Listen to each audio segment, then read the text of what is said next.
Oke guys, halo semua, welcome back lagi di channel gue, pastinya di channel The Felix DM. Oke, di video kita kali ini gue bakal membahas suatu hal yang cukup menarik banget buat kalian. Jadi kita bakal langsung saja, tapi sebelum itu jangan lupa tekan tombol like dan subscribe-nya biar gue sering-sering upload dan hati gue pastinya semakin tenang coy. Oke, jadi di video kita kali ini gue bakal kembali lagi untuk membahas game Rise of Eros lagi. Dan hari ini gue bakal membagikan kalian kembali tips and tricks untuk player baru atau newbie. Jadi gue membuat video ini karena ada banyak orang yang masih bingung cara bermain game ini. Dan juga salah satu alasannya karena mendengar berita kalau versi Play Store atau Desire akan segera end of server atau EOS ya. Karena itulah gue membuat update tips and tricks untuk player baru ini agar kalian bisa membuat akun top dengan mudah dan cepat pastinya. Oke, untuk pembahasan kita kali ini akan ada 5 langkah yang akan kalian lakukan untuk membuat akun pertama kali. Jadi langsung saja kita bakal masuk ke pembahasan pertama, yaitu step satunya. Jadi langsung saja. Untuk di step 1, membuat akun untuk game Rise of Eros itu bisa dibilang gampang. Jadi pertama yang kalian lakukan di sini, pertama kalian bisa lihat seperti ini terlebih dahulu. Jadi ini ada dua jenis akun, yaitu akun Aerolabs dan juga akun Guess.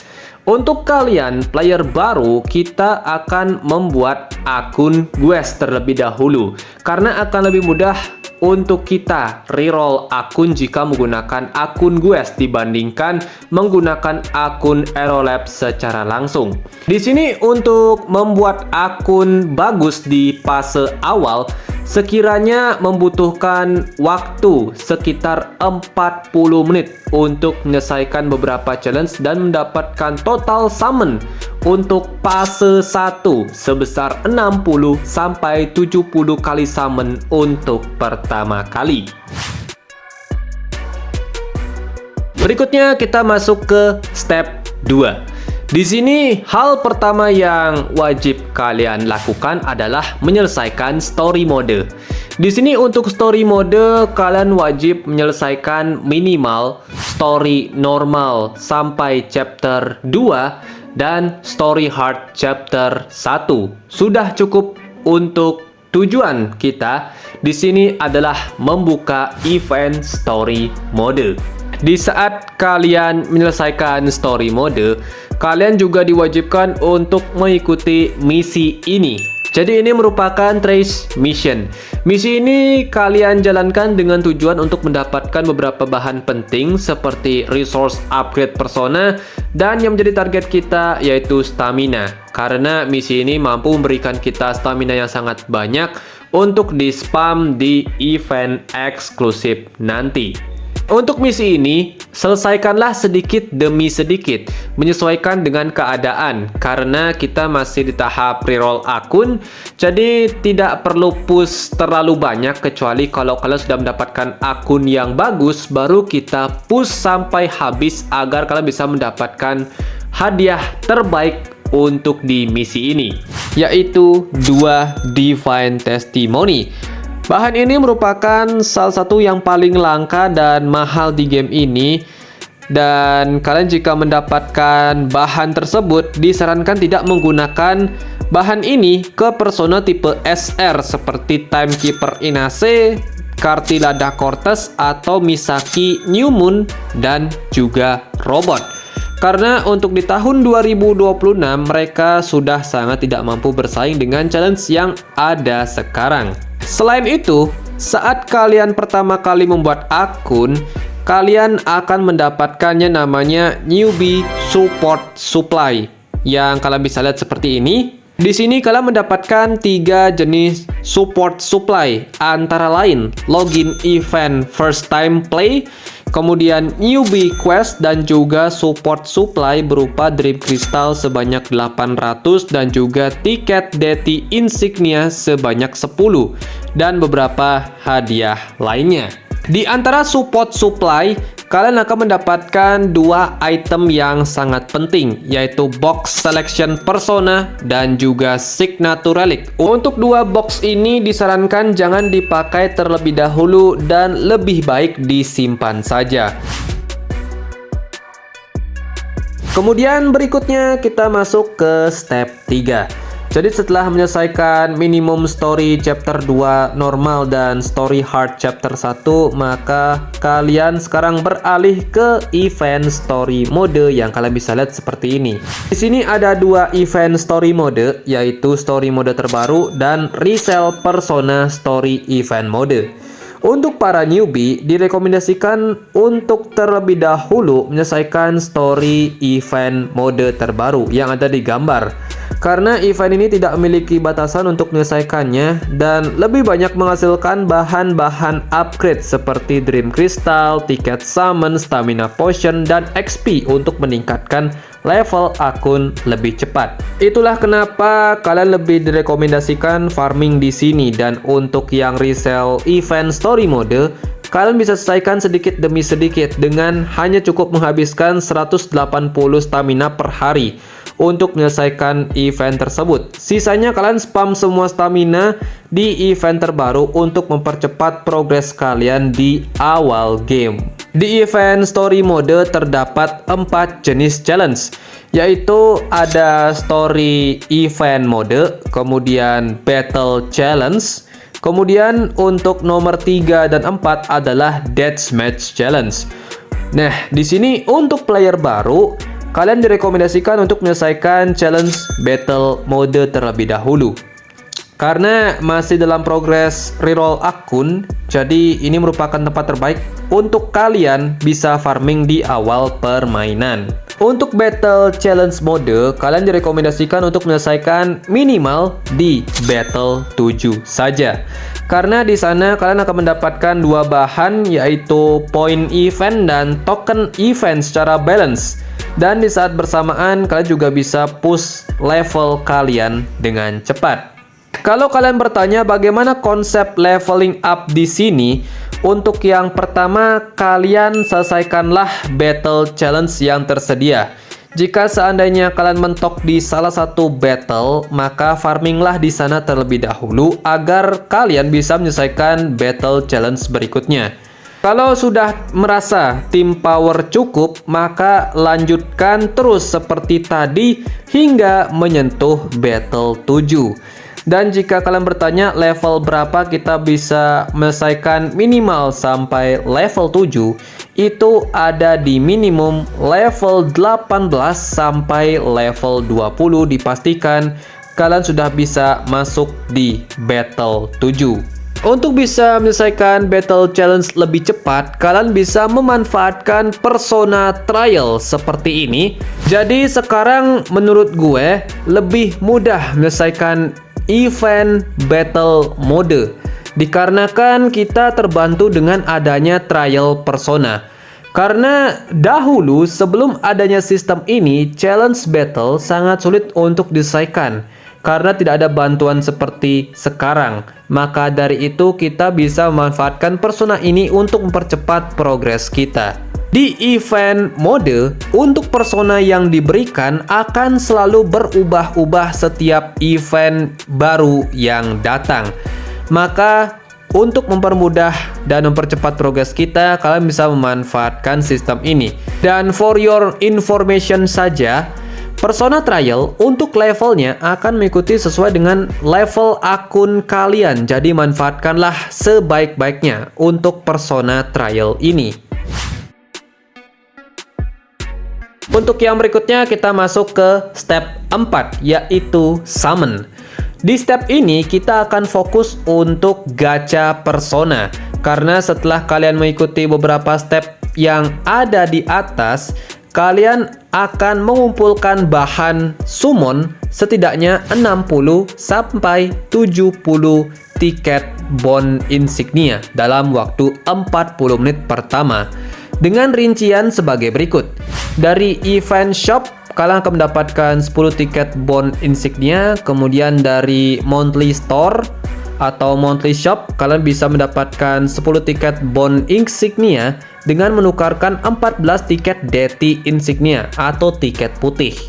Kemudian di newbie quest, kalian akan mendapatkan 20 tiket bond insignia dengan melakukan summon tiket sebanyak 20 tiket bond insignia. Kemudian melalui beberapa reward seperti mile reward, kemudian clear story mode normal chapter 2 dan hard chapter 1. Lalu dari event point, kalian akan mengumpulkan setidaknya 4000 Dream Crystal yang kalau dikonversikan akan menjadi 20 tiket bond insignia. Jadi semua ini merupakan kalkulasi untuk di fase 1 summon untuk reroll akun. Dan untuk hadiah akan lebih banyak kalian dapatkan jika seandainya menambahkan gift code. Dan jikalau ada event anniversary dan kolaborasi, maka event hadiah yang kalian dapatkan akan jauh lebih banyak daripada hari-hari biasa saat membuat akun pertama kali. Kemudian berikutnya, tempat summon. Untuk para player baru pertama kali membuat akun, kalian sangat disarankan untuk fokus ke newbie rebirth summon terlebih dahulu. Dan sangat dilarang untuk menyentuh banner persona baru karena tidak worth it untuk diprioritaskan. Kecuali kalian ada yang membeli akun dari para seller yang memiliki total tiket summon sebesar 500 dan itu tidak dipermasalahkan jika kalian ingin kejar banner baru. Kecuali kalau bannernya bagus, kalian boleh ambil, tapi kalau jelek, lebih baik di skip saja. Untuk newbie, wajib hukumnya fokus ke newbie rebirth summon terlebih dahulu. Alasannya karena keuntungan yang diberikan jauh lebih besar dibandingkan banner persona baru. Karena di banner newbie rebirth summon, chance persona red up lebih tinggi dibandingkan banner baru. Dan juga kalian akan mendapatkan keuntungan berupa kotak selection SSR persona yang bisa kalian ambil di antara 60 summon dan 120 kali summon. Sedangkan banner baru, kalian baru bisa mendapatkan satu kotak SSR selection persona di total 300 kali summon. Berikutnya untuk persona rekomendasi.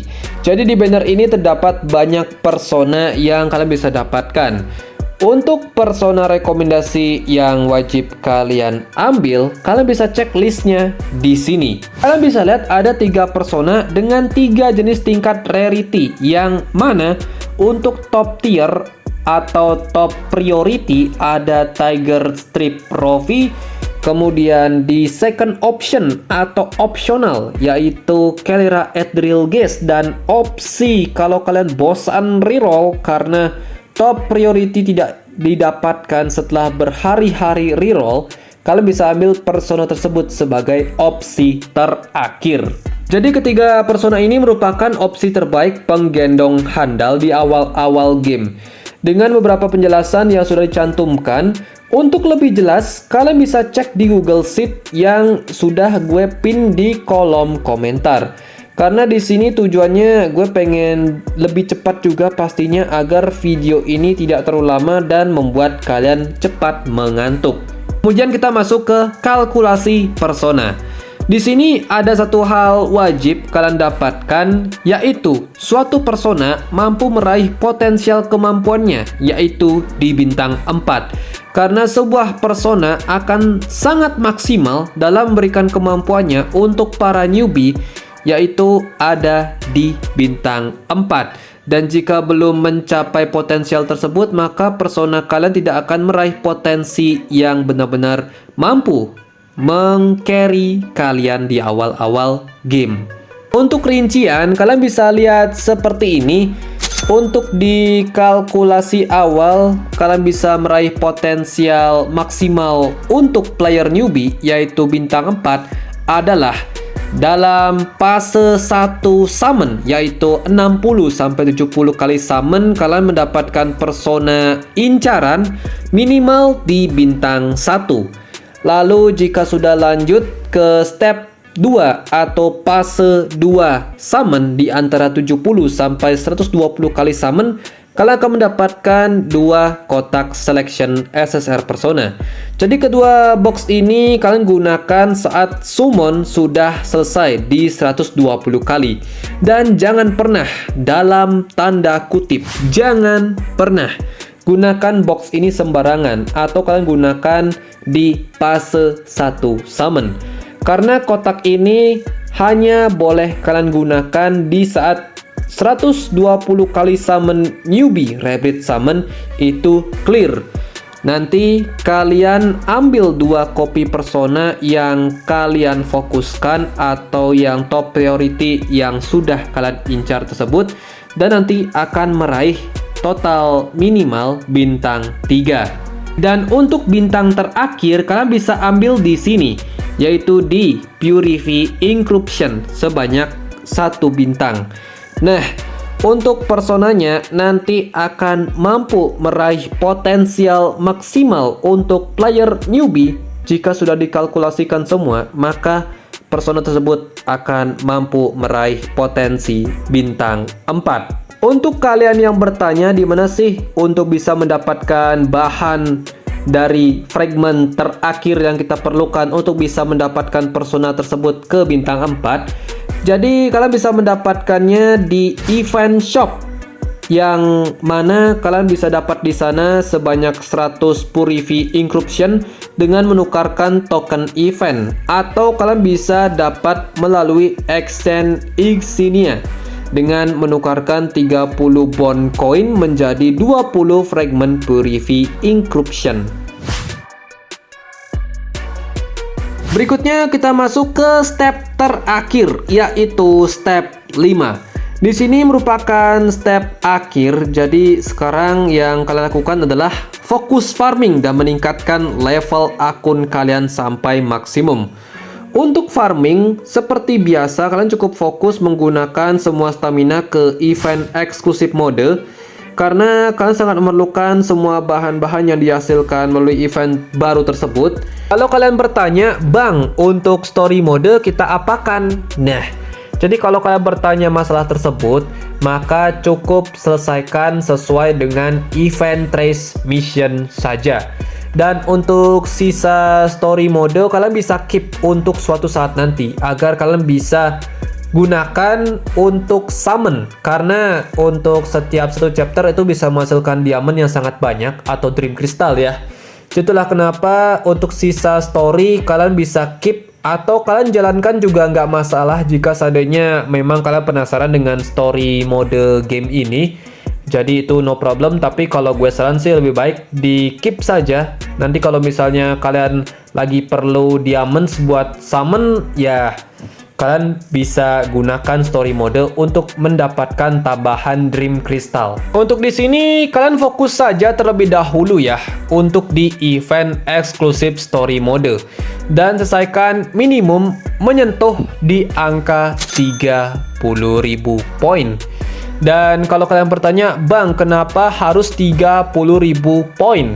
Karena semua drop maksimal hadiah yang paling kalian perlukan untuk kebutuhan akun itu cukup di poin 30.000 saja. Kalau kalian push lebih, menurut gue itu tidak worth it karena terlalu membuang-buang stamina potion kalian. Untuk push poin 30.000 cukup gunakan Battle 7 sebagai tempat kalian untuk mendapatkan poin dan token event lebih balance. Namun jika sudah mencapai poin 30.000, kalian diwajibkan stop farming di Battle 7 dan masuk ke Battle 8 atau Battle terakhir untuk fokus farming token saja. Karena drop token di event 8 menghasilkan bahan lebih banyak dibandingkan kalian farming di Battle 7. Karena tujuan kita di sini jika seandainya poin tersebut sudah mentok di level 30.000, jadi kita tinggal next fokus di shopnya saja untuk membeli bahan-bahan yang ada di sana. Kemudian kalau kalian bermasalah dengan stamina, di sini jangan khawatir karena kalian bisa mendapatkan stamina yang sangat banyak di awal-awal kalian membuat akun. Untuk pertama kali membuat akun, kalian tuh akan dimanjakan dengan banyak stamina melalui daily quest, weekly quest, gift code, dan trash mission.